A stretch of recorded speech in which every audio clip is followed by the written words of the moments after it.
Olá, esta semana o RDTV, o RD News e o blog do Romilson entrevistam candidatos a vice-governador de Mato Grosso ao vivo aqui pelo Facebook e pelo site. Você que nos acompanha, obrigada pela sua audiência desde já. Todos os candidatos foram convidados e as entrevistas marcadas conforme a agenda de cada um. Olá, Lídice. Olá a todos que nos acompanham. O nosso entrevistado hoje é o candidato a vice-governador na chapa liderada pelo ex-prefeito de Cuiabá, Mauro Mendes, o ex-prefeito de Lucas do Rio Verde, Otaviano Pivetta. Eles integram a coligação Pra Mudar Mato Grosso, que é formado pelos partidos DEM, PSD, PDT, PSC, MDB, PMB, PHS e PTC. Bom, ele é natural de Caiçara, Rio Grande do Sul, tem 59 anos, é produtor agropecuário e, como o Ayrton disse, foi prefeito de Lucas do Rio Verde por 3 mandatos. Os bens declarados ao TRE somam mais de 379 milhões e 400 mil reais. É isso aí, a gente espera que nesses 25 minutos de entrevista, onde o candidato poderá fazer as suas declarações, apresentar suas propostas e responder também as nossas perguntas e a de vocês, internautas, ele preze pelo consenso e também evite ataques pessoais a outros candidatos. E eu vou então fazer a primeira pergunta ao candidato Otaviano Pivetta. E a partir de então vai começar a contar o tempo dele de 25 minutos. Candidato, o senhor foi parceiro do governador Pedro Taques nas últimas eleições, trabalhando na campanha e coordenando até o período de transição aí da gestão Silval Barbosa para o Taques. Quais são as principais diferenças que o senhor avalia entre Taques e o Mauro, candidato, que o senhor é vice nessa eleição, que o fazem acreditar que não sofrerá nova decepção com a administração estadual? Bom dia, Lídice, bom dia, Ayrton. Essa pergunta eu já estou careca de responder. Eu realmente começa um pouco antes nosso companheirismo político. Começa em 2010, quando o Mauro foi candidato a governador, eu fui vice. Estamos reeditando agora a mesma chapa que fizemos em 2010. E o atual governador foi candidato a Senado. Ele foi bem sucedido na eleição e nós não conseguimos êxito, permanecemos nas nossas atividades. Em 2012 houveram as eleições para prefeito, o Mauro foi eleito prefeito da capital e foi eleito prefeito lá na minha cidade de Lucas do Rio Verde. Sempre mantivemos a proximidade, gostamos da política, gostamos da sociedade, então eu e o Mauro sempre trocamos muitas ideias durante esse tempo todo.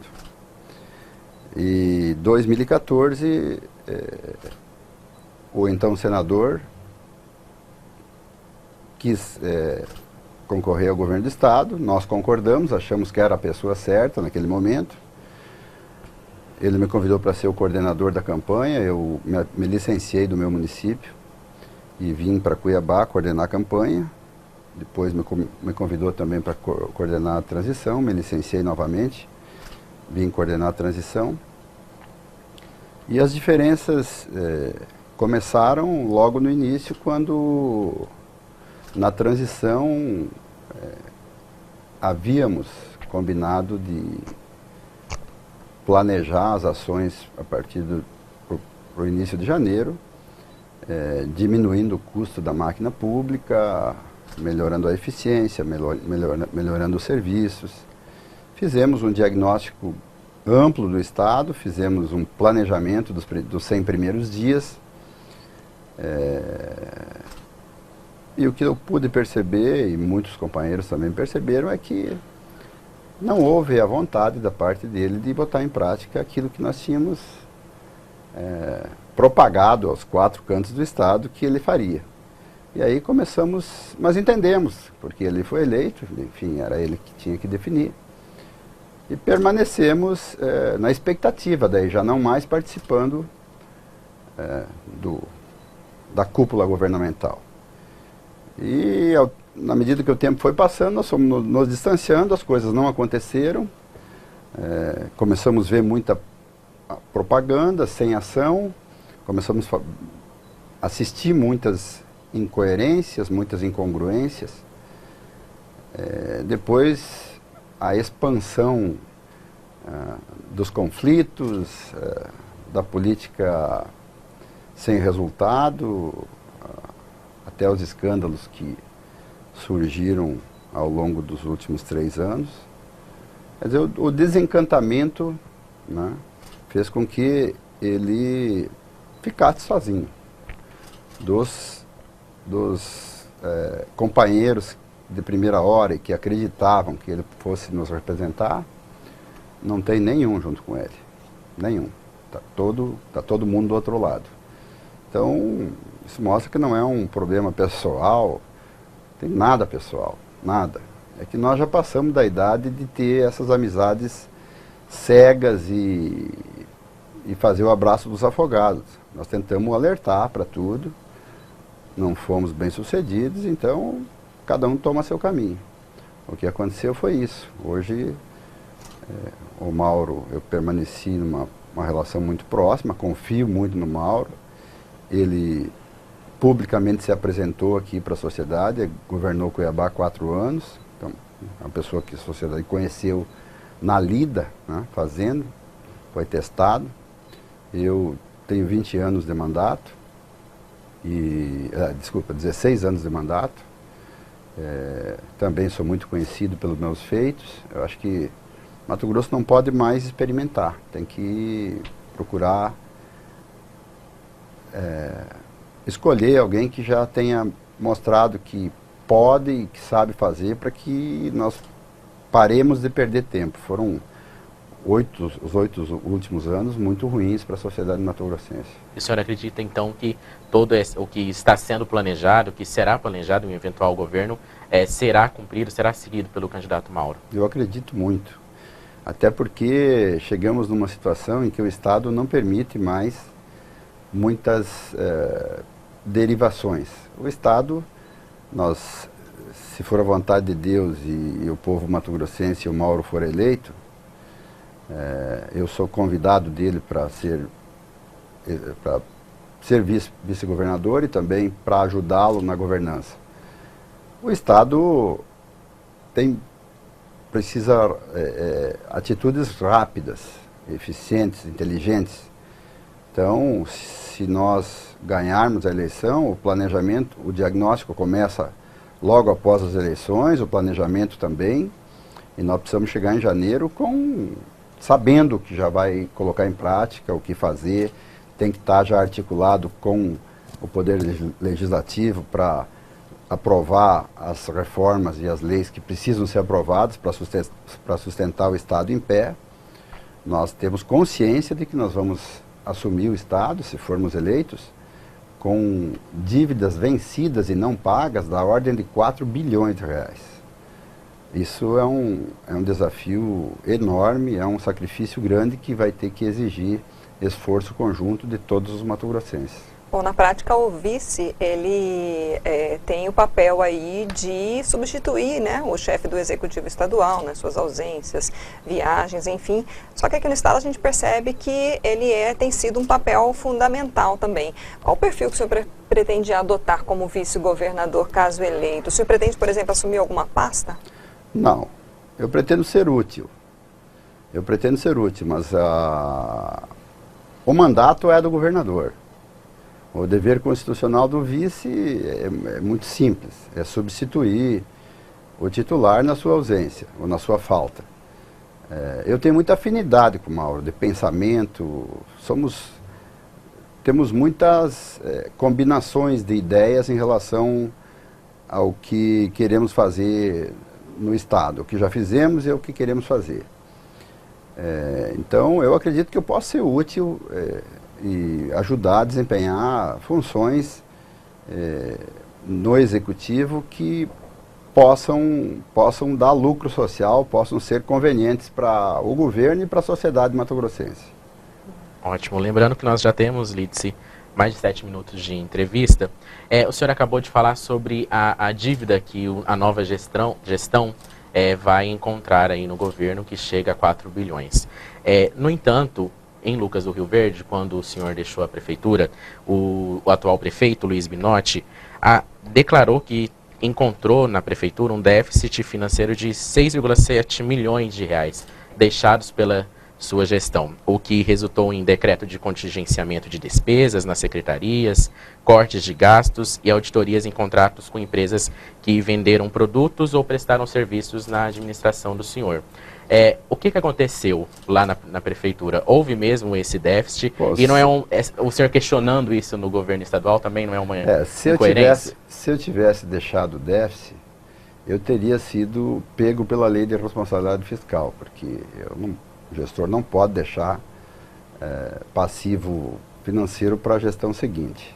Ele esqueceu de falar que foram deixadas disponibilidades de o dobro desse valor aí, no mínimo o dobro desse valor aí, de disponibilidades, dinheiro de convênios e também vendas de desonerações que foram feitas no ano de 2016, que cobriam esse valor 2,5 vezes. Além disso, o patrimônio do município, de quando eu assumi em 2012 para 2016, cresceu 4 vezes, 400%. No meu mandato de 4 anos em Lucas, eu fiz um balanço social, apresentei na Câmara, sem nenhuma contestação, nós geramos um lucro social, porque o lucro social é a diferença entre o que o gestor público arrecada, o que a prefeitura arrecada, e o que o gestor público consegue entregar em obras públicas, educação, saúde e melhoramentos em geral na cidade. Nós geramos um lucro social nesse período de 450 milhões de reais. Isso está comprovado em balanço social que nós apresentamos. Então, alegações são alegações. Se eu tivesse deixado déficit, se eu tivesse realmente cometido infração da lei de responsabilidade fiscal, eu teria sido pego pelo Tribunal de Contas e as minhas contas teriam sido reprovadas. Não tem nada disso. Minhas contas foram aprovadas e não tem nada de passivo, não tem nada que eu tenha cometido que tenha prejudicado o município. Existe alguma mágoa do senhor ou questão em relação ao prefeito Binotti? Nenhum. Já que nesta eleição ele está no PSD, que está no arco de aliança do senhor, ele já declarou que vai manter, e vem mantendo e vai manter neutralidade. Não declara apoio à chapa do senhor, ao Mauro, ao senhor. Como que o senhor vê esse posicionamento dele? Existe alguma mágoa em relação a isso? Não, eu acho muito bom que ele não declare. Porque se ele declarar apoio para nós lá, nós vamos ter muito problema, vamos perder voto. Eu acho que ele deve ficar coerente na posição dele. Parece que é isso que está acontecendo. Não tem problema nenhum. Não vai nos fazer falta. O Lucas Ouro Verde me conhece bem. Eu tive 12 anos de mandato. Ele está sendo conhecido agora, tem 2 anos de mandato. Basta ir lá e ver o que a sociedade acha do mandato dele. É simples. Bom, o fato do senhor não ter sido eleito nas eleições para a prefeitura de 2016, né, em Lucas do Rio Verde, o senhor considera, a que o senhor atribui, né, teria sido uma reprovação, digamos, da sua gestão, do seu ponto de vista? Lides, é uma coisa boa que aconteceu na minha vida. Eu nunca tinha perdido a eleição. Então, aconteceram algumas coisas que chamam atenção. No sábado à tarde, véspera da eleição, a minha candidatura foi impugnada pela Justiça Eleitoral aqui. Uma impugnação bem exótica, na véspera. 15 dias depois, eu fui absolvido de todos os processos que foram usados para impugnar a minha candidatura. Então, a mesma justiça que impugnou a minha candidatura me absolveu de todas as culpas alegadas na véspera da campanha. Isso criou uma confusão muito grande. Eu perdi por 230 votos, num universo de eleitores de quase 40 mil votos. Eu não me considerei derrotado. Eu me considerei dispensado de um compromisso que poderia ter surgido com a minha reeleição. E pude olhar para outras coisas da minha vida, não voltei lá para criticar ninguém, desejei boa sorte para o meu adversário que venceu E não me arrependo, não sinto falta de nada. Eu acho que o que eu podia fazer pela minha cidade, eu fiz. Eu morei lá há 30 anos. Eu exerci o mandato de prefeito durante 12, mas antes de ser prefeito, eu era líder comunitário. Eu sempre atuei muito no movimento comunitário, na construção de tudo lá. Na área do desenvolvimento econômico. Sempre fui um empreendedor cívico. Eu não guardo mágoa, porque toda vez que eu volto lá, eu sou muito bem recebido, eu não tenho nenhum problema em sair na rua, em qualquer lugar, eu sou muito bem acolhido. E é isso que vale. Perder a eleição faz parte do jogo democrático de quem se dispõe a ir para o fronte. É muito melhor perder uma eleição do que você prometer, criar expectativa e depois não cumprir, como é o caso do que está acontecendo lá em Lucas hoje. Eu lamento muito. Nós construímos um conceito em Lucas, e foram 20 anos, entre os mandatos que eu tive e os mandatos que o Marino, que foi meu vice-prefeito, teve, foram 20 anos ininterruptos de uma gestão construtiva. E muito do que foi feito está sendo perdido, porque o conceito que nós criamos está sendo destruído. Não há mais os critérios de gestão e de governança que tinham. Mas isso foi uma decisão da sociedade e o tempo vai dizer se vai precisar corrigir o rumo ou não. Daqui 2 anos tem eleição novamente, a gente fica assistindo para ver o que vai acontecer.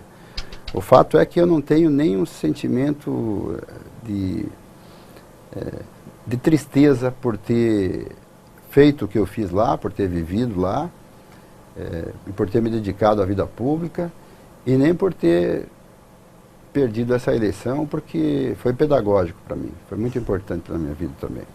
Candidato, vamos mudar um pouquinho de assunto, agora que faltam 10 minutos para terminar a nossa entrevista. Um dos problemas apresentados pelo candidato Mauro Mendes sobre a atual gestão é o suposto desvio da utilização de recursos do FETAB 1 e 2, que é um fundo abastecido aí, por meio da contribuição financeira dos produtores rurais mato-grossenses. De acordo com Mauro, esses recursos que deveriam ter sido utilizados em sua totalidade foram desviados para custeio da máquina pública durante a gestão tucana. O senhor concorda com esse posicionamento? E, como produtor, defende a continuidade deste fundo? E o que fazer para que novos desvios, caso se comprove, né, que houveram, não continuem? Eu acho que nós temos que parar com os desvios, temos que parar com as mentiras. Se o fundo existe para FETAB, Fundo Estadual de Habitação e Infraestrutura, se não me engano, alguma coisa assim. Transporte e habitação. Transporte e habitação.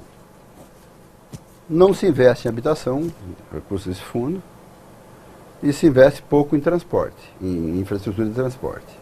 Então, nós precisamos atualizar, modernizar. Eu acho que a arrecadação é necessária, mas é preciso que se coloque claramente para que é essa arrecadação. A apropriação não é feita só com o FETAB para cumprir com compromissos. O Estado é desorganizado, a gestão fiscal é muito ruim, e o governo do Estado vem se apropriando de diversas fontes indevidamente para cobrir buraco emergencial de falta de recurso em todos os cantos, né? Então, paga-se dívidas de acordo com a vontade política, não tem critério nenhum. Quando um Estado chega no seu 3º ano de mandato devendo 3 bilhões de contas vencidas e não pagas, ele tem que escolher quem pagar, porque não consegue estabelecer uma política transparente de quitação dos débitos. O que nós pretendemos fazer, e isso eu tenho falado com o Mauro, é fazer esse diagnóstico, né, fazer a auditoria dessa dívida sem olhar para trás, sem perseguição, sem essa confusão que é costume desse governo, mas verificar a veracidade da dívida e fazer imediatamente um plano de quitação e publicar, e dar publicidade a isso, sem escolher o credor número 1, 2 ou 3. É devido? É devido? Bom, então o Estado pode pagar nas seguintes condições. E eliminar esse assunto da pauta, porque do jeito que está aí, realmente falta transparência, cria um monte de interpretações que poderiam ser evitadas, né? Bom, o senhor tem declarado já sobre a possibilidade de corte de gastos no 12º dos poderes, né? O senhor acredita que esse tipo de posicionamento pode atrapalhar lá na frente, num possível governo, em projetos? Pode faltar apoio político para projetos importantes, por exemplo, como a reforma tributária estadual, que vai ser necessária? Lidne, né? Lidse. Eu tenho falado que nós precisamos encontrar oportunidades de economizar. Nós precisamos colocar, a palavra de ordem é a austeridade. Porque se o Estado hoje, ele não consegue pagar as contas de custeio, né? Ele não tem dinheiro para investir, né? E o Estado é um Estado jovem, mal de infraestrutura, mal de equipamento, escolas ruins, hospitais regionais destruídos. Está sucateado o Estado. Se nós não encontrar recursos para fazer isso, a sociedade não vai ficar feliz conosco. Então, o esforço do novo governante será esse, né, de ver onde estão as oportunidades de economizar. E eu não tenho dúvida que no gasto dos poderes é preciso fazer uma revisão. E o Mauro é inteligente, ele não vai fazer isso autoritariamente nem no grito. Ele vai chamar os poderes para uma análise da situação do Estado e vai se chegar, a matemática é exata, vai se chegar a um denominador comum, porque as pessoas são coerentes, as pessoas são, apesar de que ninguém gosta de cortar, chegou o momento de que todo mundo vai ter que cortar. E o Mauro vai saber liderar isso como um governador legitimado pela sociedade. Ele tem a obrigação de fazer isso. É isso que eu tenho dito, nada mais. Eu não tenho nenhuma intenção de cortar, até porque sou vice. Eu sou um espectador nesse quesito. Se eu for chamado para conversa, eu vou participar, vou emitir minha opinião. Claro que baseado em números, o que eu tenho de conhecimento de número aí é o que vocês têm. Porque falta transparência em tudo aí. A gente ouve falar que é 500, que é 400, mas ouve falar. Você não vê um portal de transparência com todos os números, com clareza, que vai ter no governo Mauro Mendes. Eu tenho certeza que terá um portal de transparência com uma linguagem simples para que todo cidadão possa olhar e saber para onde está indo o seu dinheiro dos tributos. Candidato, nós entramos agora nos últimos 5 minutos de entrevista. A chapa do senhor já foi chamada pelos adversários de chapa dos milionários. Segundo a prestação de contas ao TRE, os candidatos da majoritária, né, candidato ao governo, vice, senadores e suplentes, somam quase 600 milhões de patrimônio. Isso, de alguma forma, afasta a possibilidade de se voltar em uma eventual gestão, se voltar ao mais simples ou de atrapalhar a identificação do mais pobre? Olha só, primeiro que eu não sou sócio de nenhum deles. Essa soma aí é de todo mundo. Isso, é a soma do patrimônio declarado de todos os da majoritária. Eu tenho meu grupo econômico, trabalho desde os 14 anos e aos 36 eu me senti preparado para ir além do meu plano pessoal quando eu me candidatei pela primeira vez a prefeito de Lucas, com 36 anos. Sabe por que eu fiz isso? Porque eu tinha meus desejos de consumo satisfeitos, minha família estava arrumada, eu não tinha preocupação com as finanças domésticas. Eu acho que é um quesito importante para qualquer pessoa que queira se inserir na política. Ter seu plano pessoal resolvido para não precisar ir buscar aquilo que é necessário e básico dentro do sistema, porque aí vira confusão. Então, eu sempre trabalhei muito, sempre cuidei do meu plano pessoal, de maneira profissional, de um momento em diante, quando eu saí para a vida pública, profissionalizei minhas empresas, e tenho muita sensibilidade, porque ao longo da minha vida, eu sempre fui um empreendedor, sempre fui muito empreendedor. E se fez necessário eu formar muitas equipes para todas as ideias que eu tinha e colocava em prática, montava equipes de pessoas para me ajudar a realizar, a tornar prática. Então, hoje, por exemplo, as minhas empresas empregam em torno de 3.000 postos de trabalho. E eu sou muito bem relacionado com as pessoas que trabalham comigo, né? Desde os diretores até os trabalhadores de chão de fábrica. Sou muito bem relacionado. Porque eu comecei no chão de fábrica, eu comecei como caminhoneiro, como colono, agricultura familiar, já puxei na enxada, trabalhei muito na roça, tirar leite. Eu fui o primeiro leiteiro de Lucas do Rio Verde. Na década de 80 eu levava leite para a cidade, tirava leite e levava leite para a cidade como fonte de renda para manter, naqueles tempos, a minha família. Então, eu já fiz tudo o que um homem simples e do campo pode fazer e não tem nenhum problema em fazer novamente. Então, não tem nenhuma dificuldade em entender a dor do cidadão, as necessidades do cidadão. A minha trajetória de Lucas como prefeito mostra isso. Nós produzimos lá cidadania, lucro social. Nós temos hoje em Lucas 80.000 pessoas, das quais 30.000 pessoas são aqui da Baixada Cuiabana. São irmãos matogrossenses que olharam para Lucas e viram lá um lugar melhor para ir viver. E eu tive a honra de receber esse pessoal lá, oferecendo moradia, oferecendo emprego, uma escola atrativa, digna para os seus filhos, um PSF no seu bairro para atendê-lo nas suas necessidades.